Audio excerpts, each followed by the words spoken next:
As we get settled, I have a question for all of you out in the audience joining us here live in Miami. Raise your hand if you think nuclear power is an important climate solution. Okay, I think there's about 2/3 of you. Raise your hand if you don't think it should be part of the solution or if you're just not sure. Okay, a few more hands up, good. I'm glad we're all being honest and feel comfortable sharing. I want to ask that question to lay the groundwork for our conversation. We have with us Joe Dominguez, who leads the company with the largest number of nuclear power plants in the United States. I think if I had polled that question even 5 years ago, a lot fewer hands would have gone up. Joe, can you tell us about why there has been a sea change in support for nuclear power in recent years? Yeah, for sure. Well, first, good morning, everyone. It's exciting to be here today. Could I just diverge for a moment? I got to meet Amy a little bit backstage. She grew up in a ranching family and happens to never have seen Yellowstone, which I thought was fairly remarkable. But I wanted to share that story. Now that you've called me out, I'm going to have to watch it. And also, as an addendum, I completely agree with the secretary and the other conversation about how farmers do not want to hear from the government. I can confirm that as well. I think that resonated. I think the big sea change, well, certainly the events that we've seen in Europe most recently have really reinforced the importance of having a domestic energy security element. And I think nuclear does that very well. It also does it on a more granular level in terms of the reliability of the system. We have had, over the last 5 or 6 years, some unfortunate events from a reliability standpoint. Look, we're in the anything, anywhere, anytime business. Anything you want to power, anywhere on the grid you want to put it, and anytime you want to run it, whether it's a hairdryer, an electric vehicle, or a steel factory, we have to power it on the grid. And that presents some real challenges as we do this transition. We have to have resources that are both resilient and very predictable in their operation. And the deeper we get into addressing the climate crisis and changing over the electric grid, the more important it becomes for us to have resources that operate when we need them to operate. And in the case of renewables, we obviously have to deal with the intermittency. So as intermittency becomes a bigger issue as renewables penetrate more, we need to have baseload resources that operate all the time, that are carbon free. And I think, Amy, that's probably changed the discussion as we've seen a near crisis in California, a real crisis in Texas, and most recently, folks didn't hear about it outside the electric industry because frankly, the crisis didn't occur, but just before Christmas, in the largest part of the US grid, spanning from Illinois all the way to the mid-Atlantic states, we almost once again had a catastrophic failure of the electric system. And we realize that reliability has to be the first order of business as we execute this transition. As much as we all care passionately, and I went to become an engineer early in my career, really focused on environmental engineering and things of that nature. But the reality is last year also told us that if affordability and reliability isn't there, the general public will restart coal plants rather than face an economic or a reliability crisis. And that's a challenge for what we're doing. Nuclear solves that by providing a very predictable chunk of the electric supply, accounting for more than 50% of our zero-emission clean energy today. So you're looking to extend the licenses of most of your nuclear power plants to have them run to 80 years. Now there's a healthy debate happening in this country on if 80 years is too old to be president or to run again as president. Is it too old to run a nuclear power plant?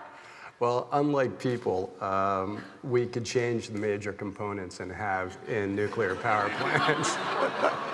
Just give us a few years. Sometimes, Amy, I'd love to see a bit of a brain transplant for some of these folks, but I certainly know what you're talking about. But Amy and I were talking, one of the things that we're doing at the company is repowering our windmills. We have a large fleet of renewables as well as nuclear. And she was saying, what does repower of a windmill really mean? And I said, well, you take the blades off, you take that big chunk at the top, the generator off, and basically you take it down to a concrete pad and maybe the stand and replace all the parts. And she said, well, that doesn't sound like repowering. That sounds like all out replacing it. Well, in many respects, it's what we do with nuclear plants and have done since they were built.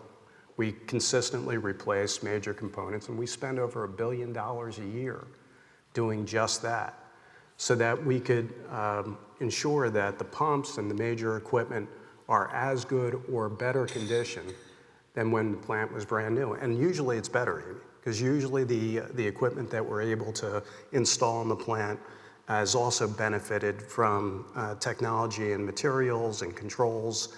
So I would say the units today are in better shape than the day they were commissioned. So yeah, we could go a lot longer. I want to turn to a topic that's getting a lot of attention in the energy industry, which is of course adjacent to climate, but they're not always the same thing. So another question for the audience, raise your hand if hydrogen is something that you think about or care about or are interested in. Okay, a lot of hands. That's a good setup for something that's happening as we speak, or in the last few weeks in New York. You guys are launching what is considered the US's first nuclear-powered hydrogen facility, which I guess in the rainbow of hydrogen colors is considered a red or a pink. Can you talk about why this is important and what it could do that for perhaps green hydrogen from wind and solar could not do? Well, I think at the end of the day, what we really need to focus on is whether or not we emitted carbon in producing the hydrogen, and probably dispense with the color coding here. But the reality is what we're able to do with hydrogen production in New York, and we just got through commissioning and we got into actual operations. So first time we've connected the hydrogen making equipment with a nuclear plant electrically. If just based on, I saw a number of hands go up around nuclear plants, pro or against, but you probably all know kind of the design. We're on water generally, so there's water availability to make hydrogen, which is just an electrical process to separate the oxygen and the hydrogen in a water molecule. And we have transport capability. Again, we're usually on big water, so whatever product we make with that hydrogen, we could quickly move. And we have an abundance of the energy I talked about earlier, energy that is always on. And as it turns out, that works very well for hydrogen production, because you want to have a consistent source of clean electricity in order to make that hydrogen. And so the IRA actually was the catalyst for going commercial with this. But it really has a legacy and work that the Department of Energy has been doing for a few years. And Constellation was lucky enough to earn a grant to not only produce the hydrogen, but also once it's produced and stored, we also received another research grant to then take that hydrogen that's been produced and turn it back into electricity through a fuel cell, which is super cool, because what it does is starts to address this intermittency issue that we talked about earlier. We know we have energy on the grid that right now is going away, coal and ultimately natural gas. It's very predictable, and we're going to be left with some baseload resources, but mostly resources that operate intermittently. So it's going to be important to figure out a chemical storage mechanism apart from a battery. A battery might give you 2 or 4 hours of coverage. But imagine a future world where you make hydrogen, where demand on the grid is low, you store it in an underground cavern, and then you consume it again through a fuel cell when you need that electricity. And that way you could handle seasonality, not just the day and night issues that we deal with solar penetration, but the fact that we see wind output drop considerably in the summer months in the Midwest, but is exceptional in what we call the shoulder months, the spring and the fall. Make hydrogen then, store it, and then reuse it at times when our customers need a lot of power in the summer. It's really a pretty cool solution. One of the persistent concerns of nuclear power is that it's pretty expensive. Does having hydrogen as an additional output help justify the costs of nuclear power? Actually, Amy, I hate to argue with the premise of the question, but But go right ahead. But I ahead. will. What historically has led to this discussion about nuclear power being relatively expensive is net of all the federal and state subsidies that have existed for other sources of energy, whether they be renewables or even fossil fuels, nuclear not receiving a subsidy was perceived as expensive. Now that's been addressed by the IRA and the tax credits contained. With the tax credits, not only is nuclear not expensive, but I would argue is the lowest cost form of clean energy that it could be consistently produced.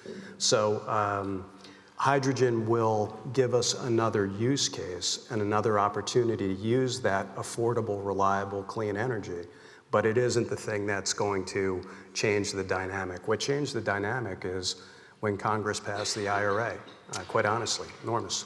We have heard a lot about the IRA, and for good reason, but we've also heard that if we don't do something about permitting and approving of all of these projects, that we will not see the fruits of the labor of IRA. So can you talk about, from your perspective, both as a nuclear generator, but also wind and solar, how can we get things built in a way that's respectful of communities and environmental reviews, but is also fast as we need it to address climate change? Well, I think this fight over community issues is very real. And I think it's forcing everyone in the energy business, whether you're building a generation resource or a transmission resource, to go to the well. In many respects, it's one of the challenges that we're going to have to confront. In the early days of renewable penetration, it was kind of an attractive thing. People wanted to put it on mountaintops, and they did. And across farmlands, and they did. More recently, and I think this has become a bit of a political football between the parties, there is now a significant pushback, especially in many conservative areas where permitting used to be easy for us and now is a real challenge. I think ultimately we kind of got to get real here. And this is going to be a difficult conversation. This stuff takes up space. This stuff will disrupt kind of the visual landscape. And we need to minimize that. But at the same time, I think what this question really boils down to is a disagreement today in this country that is more acute than it was 10 years ago. Ironically, you talked about the evolution of thought with regard to nuclear. But there's been a negative evolution of thought with regard to climate. And I just think we're going to, painfully get through that. But I don't have a magic bullet here. In our final moments together, I want to do what I call a concluding lightning round, where I ask you to answer with the first word that pops into your head with the following words. First one is natural gas. Yellowstone. No.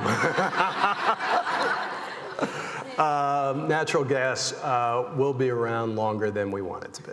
What is your favorite That's TV not one word, right? Okay. Just one word. Okay. Maybe bridge. Bridge. The audience does not agree with that. Yeah. That seemed to get the thumbs What's your down. favorite TV show? I'm guessing it's Yellowstone. It actually is not. It's 1923. Okay. Sounds like we have some fellow fans. I've never even heard of that, so clearly I need to go watch some TV. Next word, rooftop solar. Great. Did you say great? Great. Nice. Advanced nuclear power. Questions? I'm going to let you elaborate on that with one or two more sentences. I think we're not going to get it done with the technologies that presently exist. So let me say it very bluntly.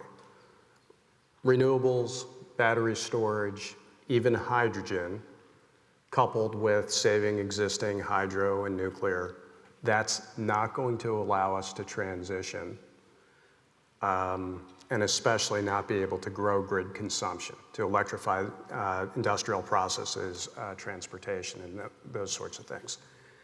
we're going to need a new technology here. It could be advanced nuclear. It could be something that we haven't thought of before. And it could be consuming a fossil fuel with real sequestration. And by that I mean really sequestering all the CO2. All of those things have challenges. I think the nuclear industry in particular is faced with a real strong competitor in the fossil fuel industry, and I already get that this may not be what you want to hear. But these gigantic fossil fuel companies that earned enormous profits this year invested about $80 billion in capital. Now, we're the largest producer of clean carbon-free energy in the country, and over the course of the next 5 years, we'll be able to deploy somewhere between $5 and $7 billion of capital. So these companies have enormous resources, and they're working very hard to figure out how to make their products work. I know you see the commercials and all of that, and I don't want to get in a fight with big oil. They already know where I live. But maybe next year we can have a big fight up on But the here truth on is, stage. they're going to invest heavily, and I think they may develop some emerging technologies that ultimately will compete with everything else, including advanced nuclear. So more to follow.